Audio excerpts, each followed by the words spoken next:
pari pabarawan tuturuan. 12 years daw nag-aral ang mga yan. Pala naman 12 years nag-aral. Bakit hindi alam na ang bautismo, ha? Para sa may gulang at hindi sa sanggol. Kining komento sa atong higalang gitawag og tagak ti mailhan gyud nga wa gyud siya nahibaw-an sa balaang kasulatan ug ang proseso aron ka makabaton og kahibalo mahitungod sa Ginoong Dios. Kay di man ka mahatagan og tawag ining wisdom sa Ginoong Dios ug wa kay kahibalo concerning niya. Mao bitaw importante gyud kaayo ang pagkahibalo sa una-una at the same time sa pamaagi sa Ginoong Dios pinaagi sa tradisyon sa pagtuo o sa gitawag og balaang kasulatan aron ang tao dili magpataka og yawit, dili magpataka og interpret sa nakasulat sa balaang kasulatan. Kay lagi sumala pa ni San Pedro, bawal ang personal interpretation or opinion sa nakasulat sa balaang kasulatan. Muna ang pari tawag ini mag-eskwela na sila 4 years philosophy, pagkahuman another 4 years theology.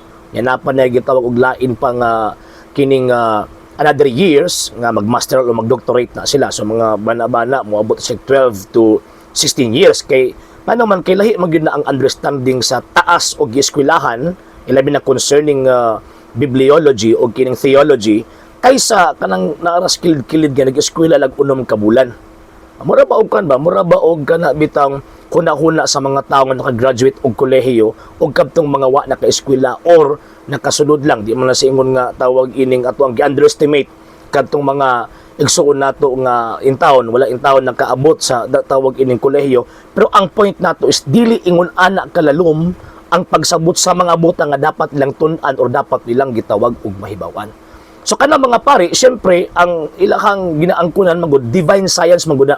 Buti pasabot ginaestudyuhan nila, ginastudihan nila or gieskwelahan nila kung unsa gyoy buot ipasabot sa mga nakasulat sa balaang kasulatan. Dili man na pareho sa mga pastor nga sumala pa niya magbasa ka lang og unom ka bulan okay na. And remember sa balaang kasulatan nagsulti, si Kristo mismo nag-ingon nga tudloi sila sa tanan nga akong gisugo ninyo.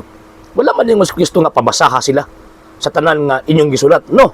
Ang giingon ni Ginoong Kristo tudloi sila sa tanan nga akong gisugo ninyo. Even ang unang iglesia gitukod na Ginoong Kristo na eskwelahan kay sila man amang magtutudlo. Di ba? So dapat na magtudlo dili kay basa-basa ka lang nya pagkaman way magtudlo nimo. Na kung way magtudlo nimo mahulog na nga personal opinion and interpretation ang labas. So mo ni resulta karon tanawan na inyong tawag ini mga pundok bisan gani kamo. Dili mo magkasinabot sa inyong mga kauban-kauban ra pud ninyo nga tawag ini isga pundok ninyo. Niabot gani mo not less than 45,000 Christian sects. Nga naman tungod kay iya-iya ang inyong interpretation sa nakasulat sa balaang kasulatan o wala may formal study concerning sa exegesis o theology concerning sa gitawag og divine revelation. Ana man ha. And secondly, ngon pa niya kung tinuod pa nag-eskwela ni mga pari og 12 years kanung amlo sila kabalo nga kana daw tawag ining kana daw bautismo para lang daw kuno sa mga naanay buot. Madagko na, wa labot ang bata. Ang butasan na nakasulat sa balaang kasulatan nga ihikaw ni Kristo ang bautismo dito sa mga bata. Di ba? Asa man mo nabasa? Saan mo yan mababasa sa banal na kasulatan? Nasabi ng Panginoong Kristo, bawal yung bautismo para sa mga sanggol, para doon lang sa may gulang na. Hindi pa yun mababasa sa Biblia. Hindi na mabasa sa balaang kasulatan. Muna imbento sa gitawag og mga tagak. Unya ikaduha, ang sulti sa ato ang Ginoong Kristo ang bautismo alang sa tanang tao. Wala gipili mabatag mahamtong mababaig malaki basta as long as tao ka wala nay gipili. Nga naman kay ang bautismo manggod mo ang pagsulob kang Ginoong Kristo.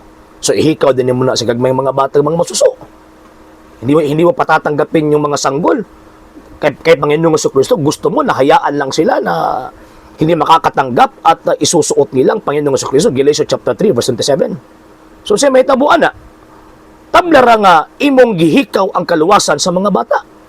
Tablara nga inyong gidalo ang kaluwasan sa mga bata nga dapat unta sila ang una nga tagaan kang Ginoong Kristo. Ngano man kay kini mga bata in taon wala man sila nahimo nga sala nga aktual. Pero na sa sala nga panunod kanang Romans chapter 5 verse 12 o kinang Salmo chapter 51 verse 5 nga napanunod gikan sa atong unang ginikanan. Matangtang man na pinagi bautismo. So ang may tabuan na kung di nimo napabautismuhan ang mga bata kay ngunang-una nimo dagko na tawag aning bautismuhan, tabla ra mga giusab nimo ang pagpadayag o gitudlo sa Ginoong Dios.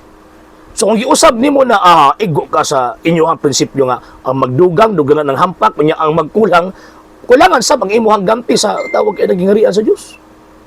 So mo na ang bautismo dili lang sa mga dagko. Way gingon sa balang kasulatan nga way apil ang bata, imbento ng mga tagak. Imbento ng mga tagak.